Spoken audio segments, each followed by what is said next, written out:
जिस व्यक्ति को अपने ठाकुर जी पर विश्वास होता है, उस व्यक्ति का इस दुनिया में, इस संसार में, इस पूरे कायनात में कोई उसका कुछ भी नहीं बिगाड़ सकता। क्योंकि ठाकुर जी के ऊपर विश्वास ही हमारा सबसे बड़ा भरोसा होता है। वह हमारे परमपिता हैं, हमारे परमपिता परमेश्वर हैं, हमारे पालनहार हैं। जिस व्यक्ति को अपने पालनहार परमपिता परमेश्वर पर विश्वास होता है, उस व्यक्ति का कोई काम बिगड़ नहीं सकता, उसके जीवन में कोई दुख तकलीफ नहीं आ सकती और इस दुनिया में कोई दुश्मन, कोई व्यक्ति उसका कुछ नहीं बिगाड़ सकता। एक छोटी सी कहानी के माध्यम से हम आपको ईश्वर की महिमा के बारे में बताना चाहते हैं।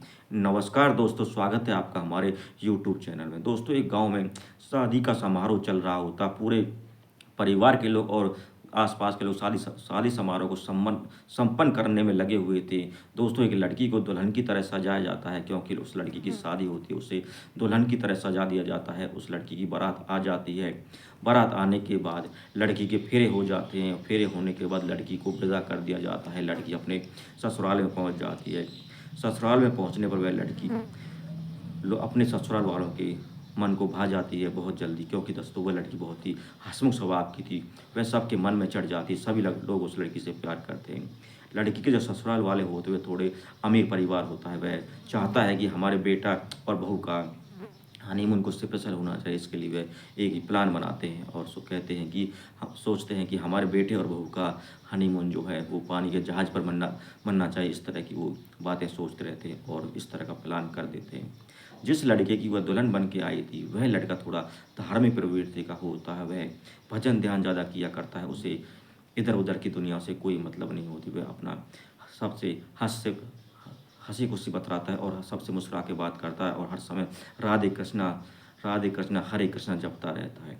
और वह अपनी शादी के लिए अपने घर वालों से मना करता है कि मुझे कोई शादी नहीं करनी। तो उस पर उसके घर वाले, उसके माता पिता बोलते हैं, तुझे शादी नहीं करनी तो हमारा वंश वेश कैसे चलेगा और हम पोते पोतियों का मुंह कैसे देखेंगे। तुझे शादी जरूर करनी पड़ेगी, तू शादी जरूर करेगा, तू हमारा इकलौता बेटा है। इस पर उसे समझाते हैं और घर वालों के प्रेशर के आगे वो झुक जाता है और वो शादी करने के लिए तैयार हो जाता है और कहता है, जो हरि की इच्छा वो मेरी इच्छा। उसकी शादी हो जाती है। अब अगले दिन दोनों लड़के और बहू को, लड़के के माँ बाप उनको हनीमून के लिए जहाज़ पर छोड़ आते हैं और जहाज़ पर उनको एक रात और एक दिन बीत जाती है। अगले दिन जब सुबह उठते हैं और वह सुबह उठकर कुर्सियों पर बैठकर जहाज़ की छत पर बैठे होते हैं और समुद्र के नज़ारे का आनंद ले रहे होते हैं। समुद्र का नज़ारा बहुत ही मनमोहक और बहुत ही अच्छा होता है। इसे देखकर दोनों पति पत्नी खुश होते रहते हैं, एक दूसरे से बातें करते रहते हैं। थोड़ी देर देखने के बाद जब वह देखते हैं कि एक समुद्र में बहुत भयानक तूफान आ रहा है और वह उनके जहाज़ की ओर आ रहा है। इसे देखकर शिप में बैठे लोग बहुत घबरा जाते हैं और अपनी जान बचाने के लिए इधर उधर भागने लगते हैं। वह लड़का और पत्नी आराम से बैठे हुए थे। सभी लोग अपनी जान बचाने के लिए कोई इधर भाग रहा, कोई उधर भाग रहा, कोई नाव देख रहा, कोई बोट देख रहा। वो सोचते कोई नाव या बोट मिल जाए और हम इस जहाज़ से निकल कर इस तूफान से बच जाएं और हमारी जान बच जाए। इस पर वह उसकी पत्नी भी चाहती है कि हम भी यहाँ से भाग जाएं और अपनी जान बचाने की कोशिश करने की सोचने लगती है। वह अपने पति को देखती है कि उसका पति बिल्कुल शांत बैठा हुआ है और उसके बदन में कोई हलचल नहीं है और वह मुस्कुरा रहा है। वह थोड़ा थोड़ा मुस्कुरा रहा है। जब उसकी पत्नी कहती है कि सभी लोग अपनी जान बचाने के लिए इधर उधर भाग रहे हैं, कोई नाव देख रहा है, कोई बोट देख रहा है, और आप इतनी आराम से क्यों बैठे हो, क्यों ना हम भी अपनी जान बचाने के लिए कहीं भाग चलें और अपनी इधर उधर हरकत करने लगें। तो वह लड़की की बात वह सुनता नहीं है और वह अनसुना करके आराम से बैठा रहता है। इस पर उसकी पत्नी उसे झुलझुला के हिला के बोलती है कि आप बहरे हो गए, आप सुन क्यों नहीं रहे हो, आप मुझे किसी बात का जवाब क्यों नहीं दे रहे हो। मैं इतनी देर से आपसे कह रही हूँ कि सभी लोग अपनी जान बचाने के लिए प्रयत्न कर रहे हैं और इधर उधर भाग रहे हैं। इस पर वह अपनी पत्नी की ओर मुस्कुराता और कहता है कि मुस्कुराते कहते ये सब मूर्ख हैं, भगवान की मर्जी के आगे हम कुछ नहीं कर सकते। जो भगवान ने हमारे लिए निर्धारित कर रखा था वही होगा। इस पर वह पत्नी उससे और कहती है, भगवान तो जो करेगा ठीक है, हमें भी अपना प्रयास करना चाहिए, हमें भी अपनी जान बचाने के लिए कुछ जतन करने चाहिए। इस पर वह लड़का अपने पास पड़ा एक चाकू उठाता है और पत्नी की गर्दन पर रख देता है और कहता है कि बताओ तुम्हें अब कैसा लग रहा है, तुम्हें डर लग रहा है मेरे से।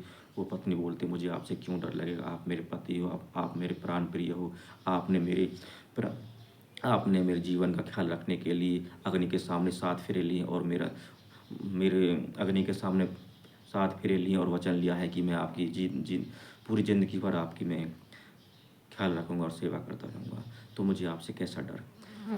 वो चाकू को हटा लेता और कहता, जिस तरह तुम्हें मुझ पर विश्वास है और तुम्हें मुझसे डर नहीं लग रहा कि मैं तुम्हारे साथ कुछ नहीं करूँ, मैं तुम्हारा पूरा ख्याल रखूँ, ऐसे ही मुझे परमपिता परमेश्वर पर पूरा भरोसा है, क्योंकि हम उसके बच्चे हैं, हम सब उसके बच्चे हैं, हम सब उसके कहे के अनुसार चलते हैं और जैसे वो कहेगा ऐसा ही होगा। हमारे हमारे तुम्हारे करने से कुछ नहीं हो सकता। अगर हम तुम अपनी जान बचाने के लिए इधर उधर चलें भी तो क्या भरोसा कि हमारी जान बची। जो भगवान जो करेगा वो सही करेगा और जो होगा वो भी सही होगा। इसलिए हमें मुझे अपने गिरधर गोपाल श्री कृष्ण मुरारी पर मुझे पूरा विश्वास है कि वे हमें कुछ नहीं होने देगा और हमारी जान जरूर हो जाएगा। दोस्तों, उस लड़की का इतना अटूट विश्वास देखकर वह पत्नी भी शांत बैठ जाती है और थोड़ी देर बाद तूफान शांत हो जाता है और सब बच जाते हैं। इस कहानी से दोस्तों हमें यही शिक्षा मिलती है कि हमें हमें सब कुछ अपने आप को नहीं समझना चाहिए, क्योंकि ऊपर वाला भी कोई चीज़ है। भगवान की मर्जी के बगैर हमारे यहाँ पत्ता भी नहीं हिलते हैं, क्योंकि भगवान जो चाहता है वही होता है।